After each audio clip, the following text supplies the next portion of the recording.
Hi guys! Musta na kayo dyan? Nandito naman kami sa Jesan. Yan siya guys. So, ang ganda ng paligid. Doon dagat. Yung dyan airport ng Jesan. Malapit lang ang airport ng Jesan dito sa amin. 5 minutes lang. Nasa airport na.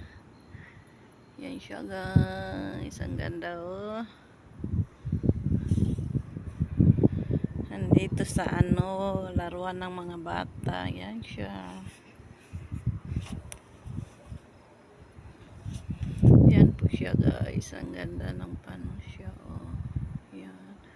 Kasi yung amo ko punta doon, punta dito. Pabalik-balik lahat ng lugar pupuntaan.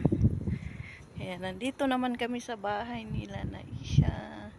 Bye guys. Thank you for watching.